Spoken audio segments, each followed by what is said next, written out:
Great news for HR leaders. The winter issue of People and Strategy Journal is now live. Exclusively for SHRM Executive Network members, the theme of this issue is risk management. Get expert insights on leadership resilience, building agile teams, and more, all in our new interactive digital format. Read the winter issue now on the SHRM Executive Network website at shrm.org/en.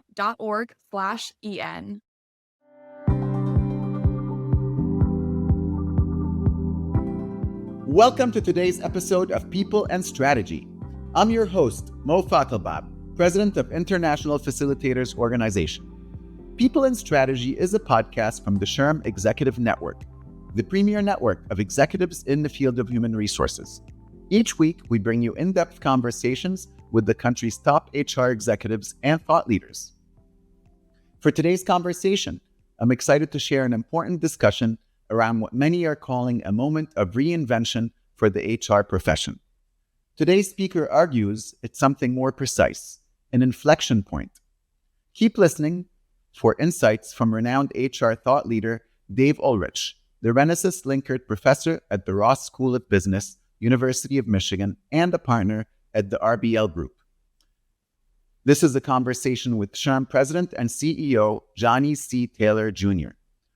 Ulrich has spent decades shaping how organizations think about leadership, talent, and HR's role in value creation. Today's conversation is an unfiltered, evidence-based conversation on stakeholder value, AI, and whether HR is truly ready to lead in a period of uncertainty. Welcome to the 4th annual SHRM Better Workplaces virtual retreat. Today's conversation is an important one and a special one for me. Now I'm going to introduce a person who you all know, but Dave Ulrich is the Renaissance Linkert Professor Emeritus at the Ross School of Business, University of Michigan, and he's also a partner at the RBL Group, a consulting firm focused on building human capability that creates value for all stakeholders. But one of the things I count most important in his bio is he's my friend. And I mean, over time, we've really become friends. So I'm really looking forward to this conversation. Dave has spent decades shaping how business and HR leaders think about leadership, talent, organization, and HR's role in value creation. Get that, value creation. And he's done this with over 30 research-based books. Today, we're going to push beyond slogans and we're going to ask the tough questions around stakeholder value, organizational capability, AI, yes, AI, and how HR is truly able to lead in this period of uncertainty, disruption, and declining trust. So Dave, Dr. Ulrich, welcome back and thank you for joining me for this candid conversation. Oh, Johnny, I can't imagine a more exciting time for our field and anything more engaging to me than to spend time with you. Every time, one of my great tests of leadership, a simplest test, we do all the research. When you leave an interaction with someone, do you feel better or worse about yourself? I've never left an interaction with you feeling anything but better about myself. And I mean, by the way, we should end the session right now. That's right. But it's such a great test because you say, oh, let's go do research. Let's go do another great theory book. You feel better about yourself. And I hope in this discussion, those who are listening in, it's a tough time in HR. You just said it. We hope everyone who listens into this is walking away feeling a little better about themselves, a little higher, a little stronger, a little more confident. Let's make that happen. Let's make it happen. Well, let's go then. So you've said this moment isn't just another evolution of HR. I mean, you don't like this, but you're the godfather of modern HR. And you've seen this. I mean, you've seen us go, people talk about personnel, they talk about HR. Is it people? Is it culture? Is it like all of that? You've seen this entire evolution. But now you say we're at an inflection point. So tell me what you mean by that. Like, what's so distinctive about this since you've seen the evolution? Well, first of all, let me just say, I'm not sure I like that term godfather. I'm the father of this family. So that's more fun. I mean, this is a people organization. And so there I am. I'm the father of this family. That's more fun. Inflection point is such a fun term because it comes out of Intel. So it's got a technology and history to it. And what it says is there's some fundamental external trends shaping our world. I'll just highlight a couple. We got social trends. Employees' malaise is high. Yes. Employee expectations are tough, burnout, mental health. We obviously have technology trends everywhere. We should start every program by saying AI, AI, AI. Now we can go out.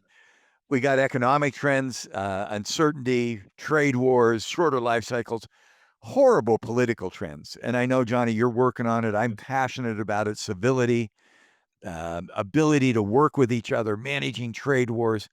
We got environmental trends, demographic trends. All of those external trends begin to say something's got to happen around the way we manage inside the organization. That's right. That's the inflection point. Are we going to respond or are we not going to respond? So I love your words. We're seeing revitalization of HR. We're seeing renewal, reinvention, whatever you want to call it. I don't care. But HR has got to step up its game. More is expected of us in this field than ever, ever, ever before. Is this more different than anything we've seen before? So like I was talking to a group of technologists and they're saying, yeah, there was this technological intervention and it took 10 years before it was mainstream. And AI, though, has taken us, I mean, it's been adopted at a rate that has never happened before. Is that what's happening in HR? Are we doing the evolution, or in your sense of it is this going much faster than it's ever been? Demand is one thing, but fast is another. Well, let me give an example that's very personal. I've written a lot of books. Takes a year to write a book. Takes about 7 to 8 months to produce it. Yeah. And it comes out 20 months after you've had the idea. And you're going, all those stories I told in the book are out of date. That's a simple example. So I'm playing a lot more with this kind of podcast, with webinars, with LinkedIn, where you can go quickly. Now, the danger is you got to be stable. You got some eternal principles. Fundamental principles don't change. People are people. One of the greatest things I ever heard was Peter Drucker. That says I'm old. And he said, one of the greatest management activities ever was the pyramids. That's right. They put together people and they built the pyramids. And with no technology, with no science that we have. Well, the principle of management are somewhat the same, but the pace of change is so fast and you got to keep up. The half-life of knowledge. When I teach at the university, and it's fun, it would be fun to look at some of your keynotes and talks that you give. When is 50% of that stuff out of date? And it's about every year now. I mean, I got to get new data. I got to get new ideas. That's tough to continue to reinvent. So yeah, inflection point. Get ready, HR people. If you're not ready to play with the world of agility, transformation, change, vitality, zest, whatever term you want, you're going to get left behind. And I mean, really left behind. So you and I grew up in an era where we were often talking about HR and its desire to be at the table. It actually drove me insane to even hear that, but I heard it over and over and over. Well, today, I think very few, if you're not at the table, that's a problem. It may be reflective of you because organizations have put people, culture, human beings at the front of their thinking, right? But too often we're at the table after the strategy is set. Yeah. And that can be very frustrating because it's a little late, right? What distinguishes HR leaders who shape business decisions from those who are brought in only at the end to implement them? Two issues here. The first is if somebody comes to me and say, what do you want to do in HR? I want to get to the table. My comment to them lately is, given that's what you said, don't worry about it. You probably won't ever get there. You won't ever because you've lost it. So, and the issue is at the table, the human capability issues are there. Oh, You've done CEO studies. Everybody does CEO studies. What are the big issues? And there's 3: technology, no question, uncertainty, volatility, and people. Senior executives at Davos, this is the agenda. And so human people, I call it human capability. Their issues are at the table already. Are we in HR able to respond? So the second thing is, yes, it's at the table. You said it beautifully. I think the legacy is, and I love metaphors, HR has been like looking in a mirror. So the mirror is the strategy. What do? And we respond. Strategy, formulate, we execute. I think we got to look at a window. And so look outside my window. I can see the trees. I can see the outside. I can see the outside world. When you look in a mirror, you're responding to what's already there. When you look out the window, you go, what's coming? What's next? And how do we begin to see what that future might look like? So guess what? There may be some things happening politically, socially, economically. How do I get ahead of that? And how do I in HR become a contributor to the future, not just repeating the past. You talk about the 4 pivots that HR leaders must make. You didn't say should, but must make up to reinvent the profession and their function. For the first one, you argue that HR contributes more to business dialogue when it starts with thinking about all stakeholders, not just employees. Like everyone, not just employees, which is a little counterintuitive to what we've said over the time, right? We are maniacally focused on the people and the employees. That's new for many HR leaders. You see a pivot from strategic HR to stakeholder HR. Yeah. Now, why is this pivot so important for the evolution of HR impact? And more importantly, break that down, because I got it when I saw it instantly, but there are a lot of folks out there who you're going to have to take them through that, because that's This is so fun. I mean, the whole field of HR continues to evolve. And so let's be proud of that. We were functional experts, we were administrative experts, we were strategic HR. Stakeholder says, and it's a fascinating difference, and I'm going to talk in random and we'll get engaged with this, but I'd love to get you. Who's the human in human resources? And for decades, the human in human resources is the employee, the workforce, the labor, the talent, the competence. I believe the human in human resources is every human being who touches our company. So who's a human being who touches my company? The employee, no question. The executives, no question. The board, they're inside the walls. But guess what? A customer is a human being. Yes. An investor, for the most part, is a human being. They may not be trained that way, but they are. They make judgments. The community is full of human beings and citizens. When we say HR's job is to help every human who engages with the company have a better experience. Wow. And suddenly, the whole vista opens up. And that's the window. When I look through the window, I'm not just implementing what somebody else came up with. I'm out there saying, let's visit with customers. And let me give some examples, because I really want to unbundle this, because it becomes so critical. I'll give 2 or 3. I love this stuff because it breaks frame, because people don't get it. First of all, let me tell you where people don't get it. So if you're listening to this, go through a thought exercise. I've done this 2 or 3 times in the last few days. What's the biggest challenge in your job today? Had a group of HR people today. I'm in compensation. It's building a compensation plan that drives behavior. I'm in learning and development. I'm building a training program. I'm hiring some people. I'm trying to build employee engagement better. Phenomenal stuff. Right. And then I say, why? Right. Why? What's the outcome of that? And so this is where I think the outcome has to be. It has to be about stakeholders, not just inside the company, but outside. For example, retail company. Won't name it, doesn't matter. I can use the example. Big company, new head of HR. They say, you're new. We need to build a leadership training program. Let's go ask for $500,000. Okay, that's reasonable. And she said, no, I need some research. We have 1,000 stores. I'll make it up. What's the average basket size? $40 US. In stores that have a higher, some form of engagement, whatever index you want, create your index. Could be any index. Right. Their retention, their morale, their productivity. What's the basket size? 48. Well, that's 20%. 20%. Yeah. We're a $400 billion company. 20% is $80 billion. So she said, I'm not going to ask for $500,000. I'm going to go in and sit with the executives, and I'm going to say, I'm here to give us $80 billion. Right. And the senior executives, where in the world did you come up with that data? And she said, here's the data. It's ours. Right. Wow, I don't believe it. Okay, 40 billion. I'll cut it in half. Sometimes you get all excited about precision. 40 billion. They said, well, what do you want? She said, I want $1 billion. Oh, whoa. And they said, okay. And she got it. Wow. And she was able to demonstrate that. Now, the real question, that's for me, Johnny, so exciting, because you're saying, I'm not here to run a training program. I'm here to get customers to go from $40 to $48 a basket. Right. That mindset is so critical.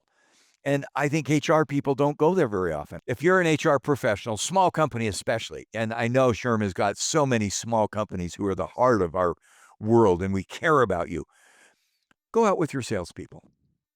So go to a salesperson and say, may I do a visit with you? And their first thought is, you're going to obsess me. Here comes HR. Go. Sit with the customer At the end of the meeting, the customer is going to look at the salesperson who sold a product or service and say, "Who are you?" And say, "Hi, I'm from HR." And say, "Thank you. What a privilege to join you today. You've got a great salesperson. She or he just sold you a product and a service. But let me tell you what I just learned. I know what matters most to you. I know why you're buying our product and why you're not buying our product. Half of what you buy is from us and half of what you buy is from a competitor. Right.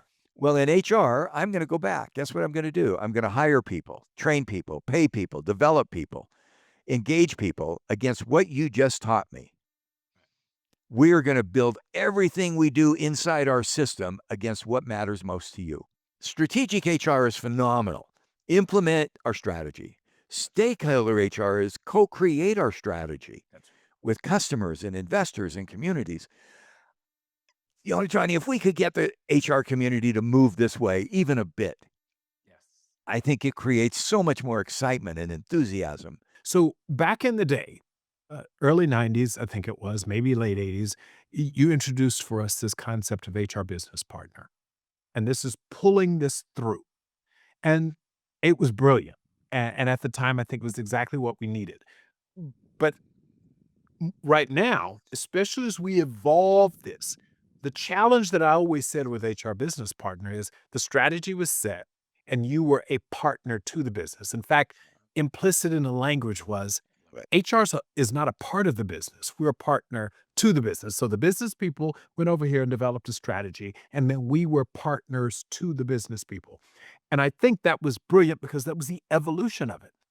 I've argued now, and I'd love you to react to it, and I know this is cold, that because of what you just described, if we have to be a part of the business from the outset. Like you can't have the strategy be built and then help people execute it because that's a partner to something. I think what you are now evolving into, and maybe I'm putting words in your mouth, but this notion is, yes, there is a role to partner with business, but the real value, right, is to be a part of it from the beginning. You are a business people, a business person. I've said this when I've been in a room and I'm on a big board, and one of the things is the CEO says, well, I'm going to bring my business people in, and then I'll bring in the legal, finance, HR people as if they're not business people. I was like, what do you mean? We are all business people, especially if we're all focused on shareholder and stakeholder returns. Is that where you're going now? Absolutely. Absolutely. And I don't care what term you call it, but it's that mindset, because look back to that retail store.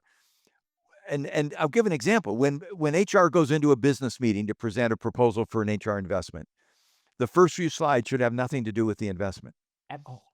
I'm here to get a customer to buy more product. That's right. I'm here to get new customers. I'm here to invent new products. So here's my request to everyone listening to this. I don't care where you are. You could be a CHRO in a Fortune 50. You could be an intern.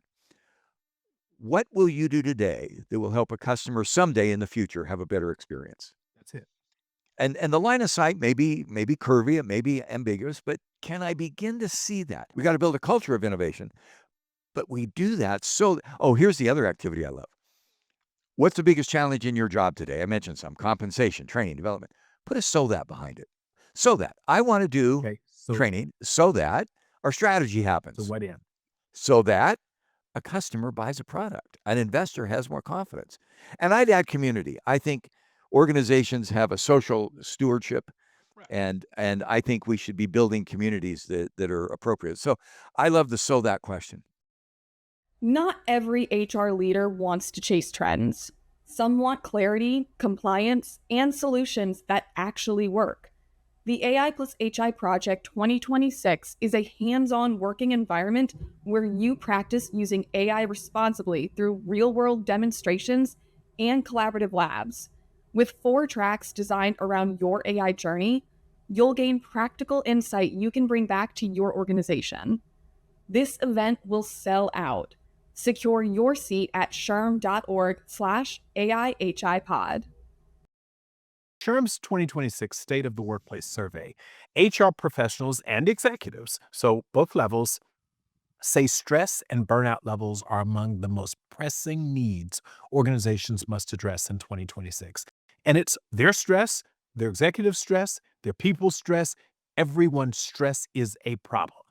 In fact, 1/3 now have another problem, and that is they believe trust between workers and their organizations has eroded over the past year. A third now. And finally, so you got stress, and then you have I don't trust you, which may lead to some of your stress.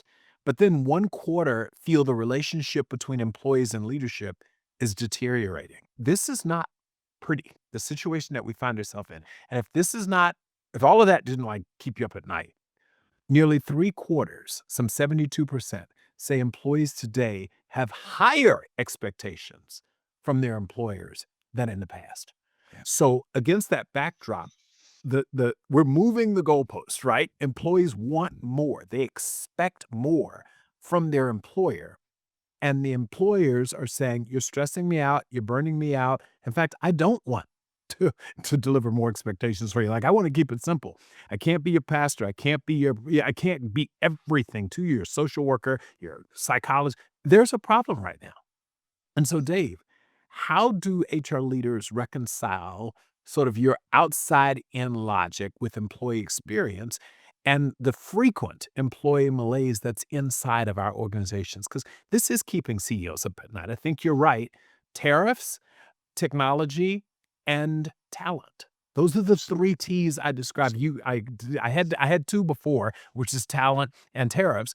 But when you add the other T, which is technology, this is a moment where people are struggling. So, question: how do you reconcile all of this? Let me start with the first. It matters. I think mental health is the issue. If I had to pick one issue in this year to work on, mental health is there. And you got the data. I mean, the Gallup survey is flat, declining a little. We feel it. And every one of us feel that stress and that enormous tension. So I think that mental health is there. The first thing I do with that data is help the executives see this is not just about mental health. There's a strong correlation, and it's been around for a long time with the group at Harvard and elsewhere. Employee engagement is highly correlated with customer engagement. Period. And in fact, we've all got an example. Think of a company you've been in where the employee was disengaged, disenchanted, and you don't want to go back to that company. A restaurant with a waiter. On the other hand, think of a place where you've been and I don't want to name companies because that always gets me in trouble, where it's been phenomenal. Right. You go back and yeah, you go back. And I'd go to the executives and say, we need to manage this employee, whatever you want to call it, sentiment in a way that, because it affects our customer.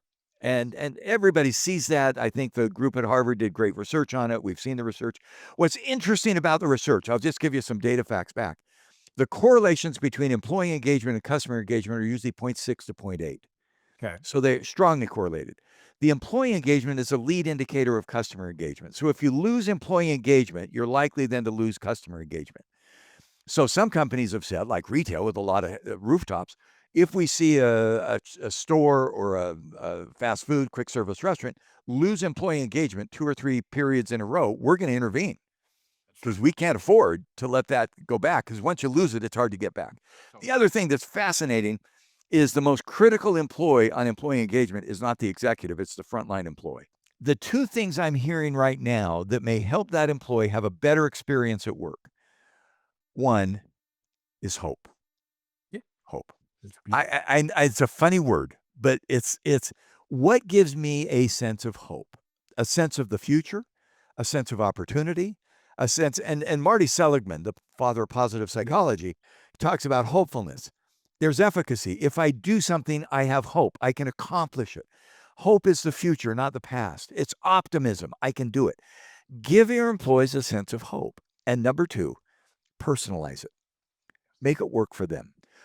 What works for you, Johnny, may not work for me. But we each, I think we share a hope in this field. And I hope we'll talk about that more. Why are you and I seeing this as a calling, not a job? Why are we doing crazy things with our lives? Because we hope that something will happen. So if I'm an HR person, what can I do to give my employees a sense of hope? That if they work hard, something good will happen in their lives. That matters to the employee. Personalize it. And if I can think about that, by the way, we can get checklists. There's all kinds of things we can do. But if I can give my employees efficacy, if they work hard, good things will happen. If I give them a sense of inventiveness, innovation, for example, an employee, it's difficult at work. We just had a family tragedy. Something went wrong. You know what? I care about you. Go take care of your family. Right. I'll give a personal story. I'm at the University of Michigan. I end up not having tenure. That's a long story. Probably I'm not smart enough, but I was doing a lot of things. I get asked to spend 3 years doing service for a church. I'm on contract. I don't have a guaranteed job. By the way, I'm going to get emotional. This is the kind of thing I hope companies can do. The dean, I see him in the cafeteria briefly, and he said, Dave, I heard you just got asked to do something for your church for 3 years. I'm going to tell you something. I guarantee you'll have a job when you come back. Go do this. It's going to serve the world in a way that matters to you. I'm not of your faith. That's not the issue, but you're doing something that's right. I'm proud of you doing it. Never in the history of the University of Michigan have we promised a contract employee a job 3 years from today. You've got it. Wow. Hope. Why do I stay? By the way, my loyalty to him, my loyalty to the institution, by the way, I think he had to fight for that. But boy, do I hope HR, give your employees personal hope, whatever that means. That's where I see the mental health coming.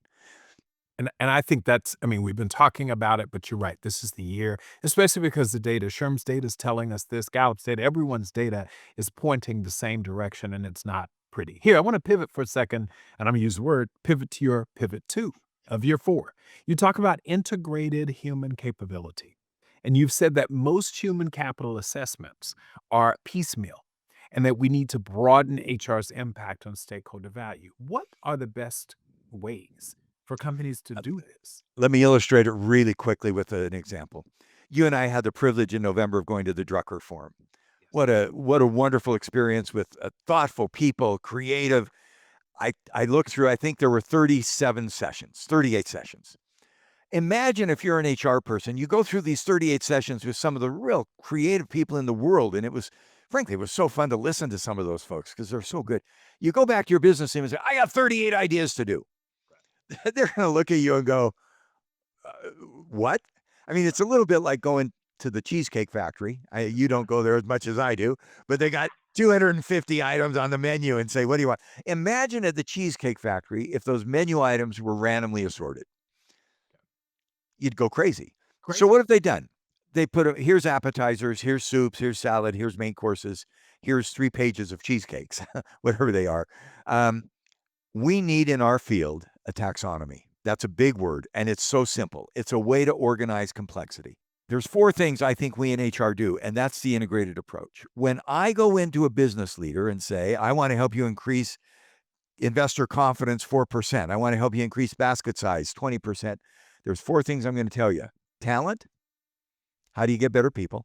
Yep. All the things we could do in talent. Organization, how do we get the right culture, systems, teamwork? And we know that talent matters, but in some ways, teamwork matters even more. And leadership. There's 3 things I'm going to give you: talent, organization, and leadership. And then I am going to build the HR system to enable that. I don't care where I am. If I'm listening to this, think back to the next meeting you have with your business team. You're saying, I'm going to create value for customers, investors, help make strategy and finance happen. Because my talent, what are you going to do with your people? Hire, train, develop, motivate, connect people. What are you going to do with your organization? Culture, innovation, systems, teamwork. What are you going to do with the leaders who you're working with? And what are you going to do to build the HR system? That's it. That's an integrated approach. That's very integrated. And that takes me to your pivot 3. You talk about how the HR function needs to reinvent itself. And one of the things we've been doing here at SHRM is moving this conversation from aspiration to evidence. Okay, you got to prove it out. So we've developed an HR excellence, or what we call HRX framework, taxonomy, I'm going to use your word, by stepping back and asking a very important question. What must the HR future, the function, I should say, of the future look like to maximize its impact, its value, and its ability to drive measurable business outcomes and stakeholder value? Like, how do you organize this thing? Because we've found high-performing HR functions don't just excel at one thing. They operate across 4 dimensions, from being a strong functional accelerator to optimizing talent, to acting as a market discerner, and ultimately as an organizational driver. When HR is performing strongly or to a high degree of maturity across all 4 of those, That is when we start to see Love it. real stakeholder value, not just good intentions. How do you react to that? I love it. I love it. I love it. If I were advising someone to build the HR structure that will allow this stakeholder value to occur, number one, make sure it matches with the organization structure. Sometimes we make HR more complex than the organization. If you're in a small, medium enterprise, don't talk about centers of expertise. No, I got an HR person. If you're a single business and you're doing basically the same work worldwide, do that work specially. You got a comp person for the world. You got a staffing person for the world. You're a single business. Match the business. Think about holding companies, build an HR system for each of those subunits. Now, lots of people in SHRM are those small businesses. Right. When you hear people talking about all the complexity in HR, my big counsel to you is let them talk, go back to your world, do what the business requires, and get the job done. But there may be times when you're a larger company, and SHRM has large companies, you've got a diversified, integrated, allied global company. Guess what? You're going to have specialists, whatever you want to call them, compensation, labor, talent, training. They've got to be deep experts. You're going to have generalists. They're going to be embedded in a business unit, a geography, or a function. You're going to have operations work that gets it done. You're going to have folks at corporate who pull things together. Make sure that each of those four elements work together. The taxonomy work is evidence and basis. So here's what you say. I could do talent, leadership, organization, and HR. Which of the investments in those areas, and I love your evidence, are going to get me the stakeholder value I want? That's right. Do I need new people? That's staffing. Do I need to train existing? Do I need accountability? That's compensation. Do I need to work at product life cycle? That's innovation. Do I need to manage my culture? Where should I invest? And as an HR professional, I think you could be asking yourself that question. Without evidence means thinking rigorously, even without full data. But given what we're trying to accomplish with our stakeholders, customers, investors, employees, where should I invest to get the biggest bang for the buck? I think your new competency model is not just a competence, it's a competence so that something good's going to happen. And we're going to make that. That's the so that. Love that. So that. You know the one, and I don't know how much it shows up in yours, but we got all these, and we know what the competencies are. I'm going to be honest, we know. You got to know the business, you got to know HR, you got to know change. The one that jumps out at us right now is courage. Yes. Courage. Is that coming up is that coming out of your world? Constantly. I talk about this, Dave, all the time. I know a lot of people who are really competent.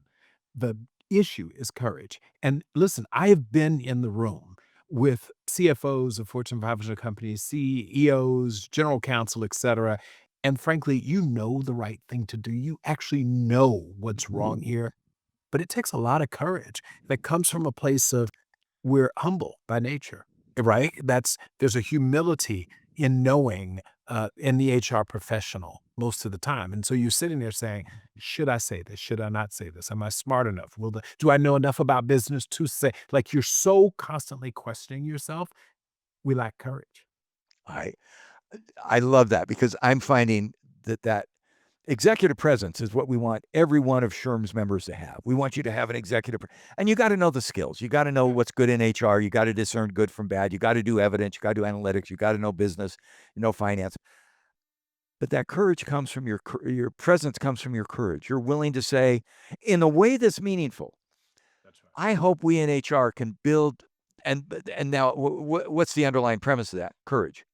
That's right. That's courage. Yeah. No, Dave, I could talk with you forever, but I got to ask one final question because I told our audience that you had 4 pivots. And so we got to talk real quickly about pivot 4.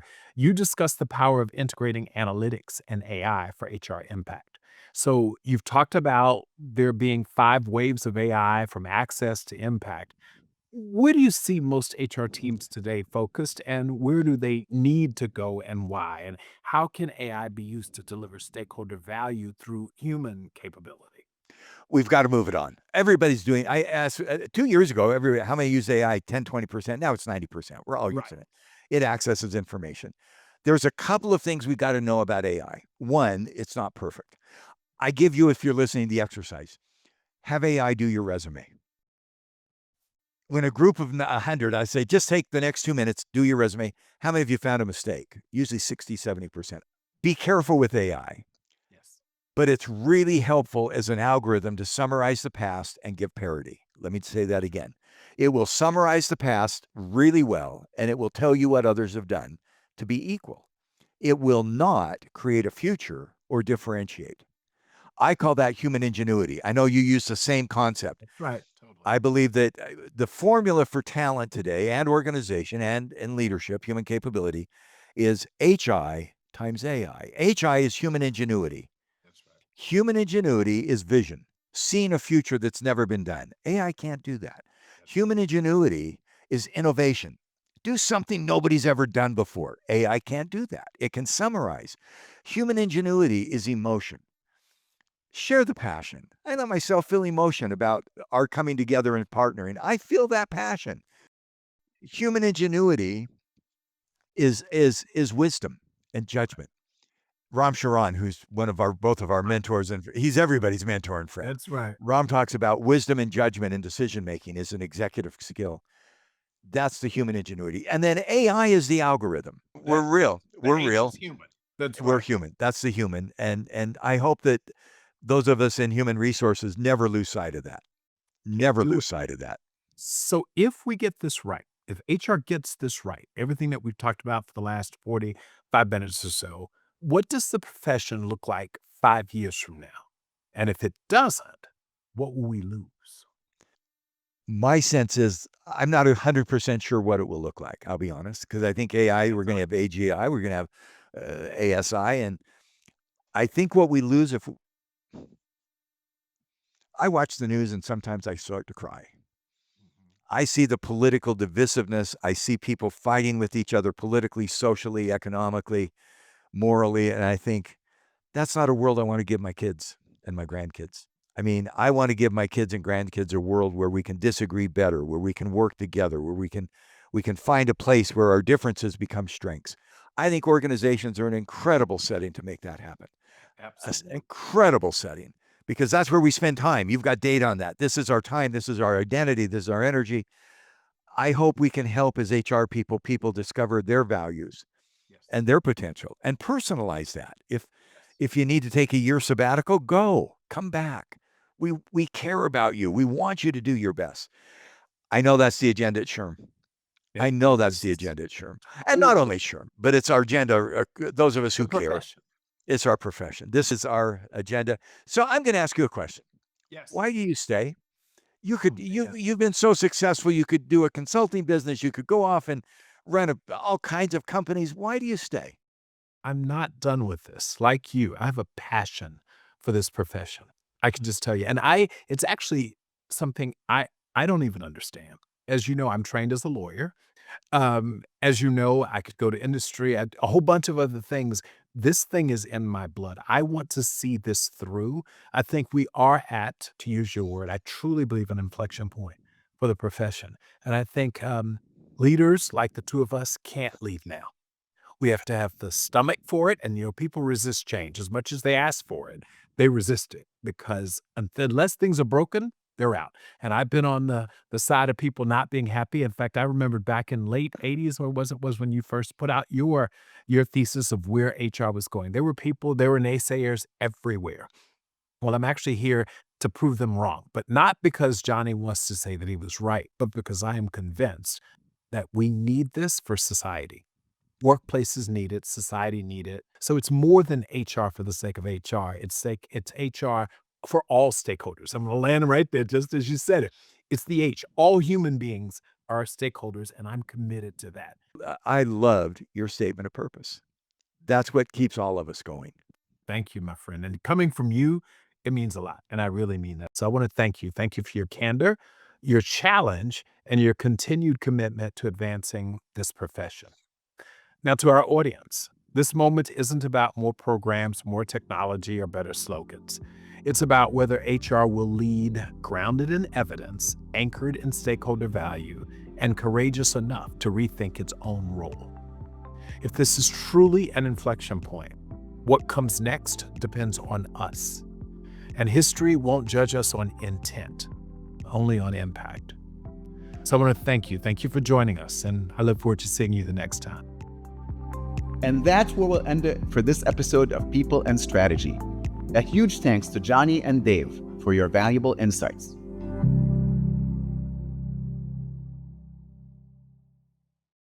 SHRM.